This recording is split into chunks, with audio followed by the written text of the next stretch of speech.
Hello friends, नमस्कार। कैसे हैं आप सभी लोग? आशा से वो लोग अच्छे होंगे, स्वस्थ होंगे, मस्त होंगे। एक बड़ी महत्वपूर्ण जानकारी, और ये जानकारी है पशु परिचर को लेकर। कल दिन भर चले आंदोलन और विद्यार्थियों की मांग, मनोज मीणा और तमाम शिक्षकगण जो धरना स्थल पे पहुंचे, उनके अपने व्यूज देखे होंगे। और सरकार और अपने जो आलोक राज जी जो कल डूंगरपुर बांसवाड़ा में थे, उनके भी आपने व्यूज देखे होंगे। अब इन तथ्यों पे अपन को ये ध्यान देना है कि एक्चुअली आगे होना क्या है।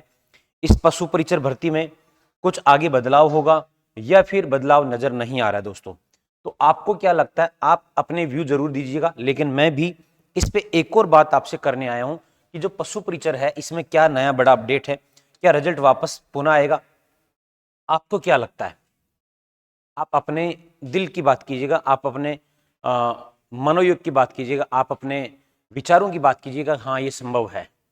जहां तक मेरे को उम्मीद है, ये जो परिणाम है, इस परिणाम से कर्मचारी चयन बोर्ड की जो है पोल खुलेगी। क्या खुलेगी? पोल खुलेगी।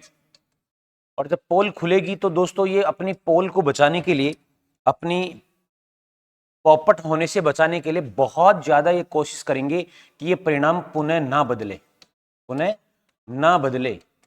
लेकिन यदि ये गलत है, और एकदम से सत्य बातें गलत है, सारे के सारे बच्चे एक ही शिफ्ट से चयनित हुए, एक ही शिफ्ट जो अंतिम शिफ्ट है उसमें बच्चे कम बैठाए गए हैं, बाकी शिफ्टों में बच्चे ज्यादा थे, कम बच्चे थे, उनका एवरेज कम कर दिया गया, पेपर को हार्ड बता दिया गया। जबकि छठी पारी में अब धीरे धीरे जैसे एनालिसिस कर रहे हैं तो पता लग रहा है कि उन पांचवी पारियों के नए नए करते भी 15 क्वेश्चन रिपीट हुए इस पारी के अंदर।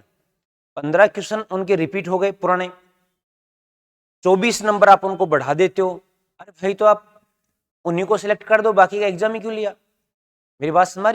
तो ये बातें जो हैं आपको हर जगह सोशल मीडिया पे अपडेट करनी है लगातार। दिन में आप पढ़ाई करते रहिए, मैंने करो पढ़ाई मत कीजिए, पढ़ाई करते रहिए, लेकिन दिन में जहां पर भी मुख्यमंत्री जी की कोई पोस्ट मिलती है या बीजेपी कोई नेता की पोस्ट मिलती है, वहां तुरंत जो है इस बात का कमेंट कीजिए कि पशु परिचर का रिजल्ट पुनः जारी करे, पशु परिचर का रिजल्ट एक जैसा जारी करे। इसमें नॉर्मलाइजेशन को हटाया जाए, क्योंकि नॉर्मलाइजेशन एक अभिशाप बनकर राजस्थान के विद्यार्थियों पर टूट पड़ा है। और ये केवल आज की बात नहीं है। हो सकता है बहुत सारे लोग अभी ज्ञान भी देंगे, बहुत सारे लोग कुछ लिखते भी है नीचे, जिन्होंने लगता है उनका चयन हो रहा है और गलत तरीके से चयन हो रहा है। जिसका सही चयन हो रहा है उसको पता है कि चाहे नॉर्मलाइजेशन हटाए या ना हटाए, मेरे कोई फर्क पड़ने वाला नहीं है। लेकिन भाई साहब, ऐसे ऐसे विद्यार्थी हैं जो 135 नंबर लेकर आए हैं और वो बच्चे बाहर हो गए, वो बच्चे बाहर हो गए, उनका चयन नहीं हो रहा है। कितनी दुख की बात है। 150 में से 135 नंबर लाने वाला बच्चा भी चयन सूची से बाहर हो रहा है, और उसको बस इस बात पे खुश कर दिया गया कि इसकी जो रैंक है वो 10,000 दे दी गई। ये जो खेल किया गया है 4 लाख लोगों को पास करने का, इसके पीछे मकसद सिर्फ यही था कि इन विद्यार्थियों को इस बात में उलझा दो कि हाँ हाँ वाह वाह वाह, पास हो गए, पास हो गए, पास हो गए। धीरे धीरे फिर हम डॉक्यूमेंट वेरिफिकेशन कराएंगे और जिनका चयन होना वो हो जाएंगे, बाकी देखते रह जाएंगे कि यार अपनी रैंक अच्छी नहीं आई थी, इस कारण से मैं बाहर हो गया। तो ये कुल मिला के पूरा पूरा खेल किया गया बोर्ड के द्वारा, और जानबूझ के खेल किया गया है। इसमें मुझे कोई ना कोई मिली भगत नजर आ रही है, और 100% इसमें मिली भगत है। जहां तक मेरे को लगता है कि इसमें 100% मिली भगत है। अब कौन कितना बड़ा चोर है, कौन कितना मिला हुआ है, ये तो खैर समय बताएगा। लेकिन अभी तक जो नजर आ रहा वो यही है कि पशु परिचर का जो है रिजल्ट पुनः जारी हो, और इसमें बदलाव 100% होगा। कब होगा दोस्तों 100%? जब आप और हम मिलकर रोजाना इस बात पे अड़े रहेंगे, पीछे नहीं हटेंगे, आंदोलन करेंगे, ज्ञापन देंगे, तब जाके ये संभव है दोस्तों। चलो चलते हुए मैं आपको एक अपडेट दे देता हूं।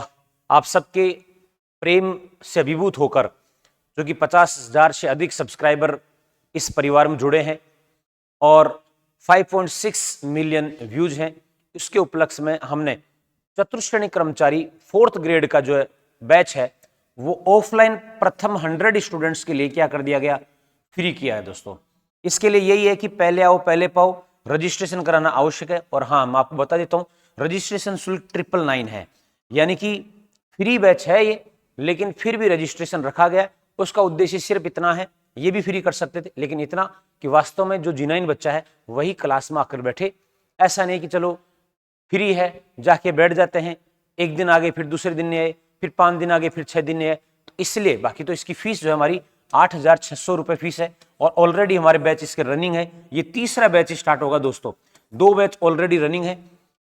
क्वालिटी कंटेंट के साथ कोई समझौता नहीं। और हाँ, आप सीएम अनुप्रति कोचिंग योजना में अभी तक फॉर्म नहीं भरा, इसका फॉर्म भी आप भर देवें। आने वाले समय में आपके लिए निःशुल्क कोचिंग और निःशुल्क हॉस्टल की सुविधा हो जाएगी। कोचिंग संस्थान में यदि आप रिट की, अध्यापक ग्रेड 3 की, पात्रता की, कांस्टेबल की, कर्मचारी चयन बोर्ड की, पीएसआई की कोई भी तैयारी करना चाहते हैं तो आप दक्ष स्टडी सेंटर उदयपुर का चयन कर और अपने आने वाले भविष्य के लिए कोचिंग और हॉस्टल खर्चे से मुक्ति पा सकते हैं। मिलेंगे नेक्स्ट, तब तक आप सभी को नमस्कार। जय हिंद, जय भारत, जय मेवाड़।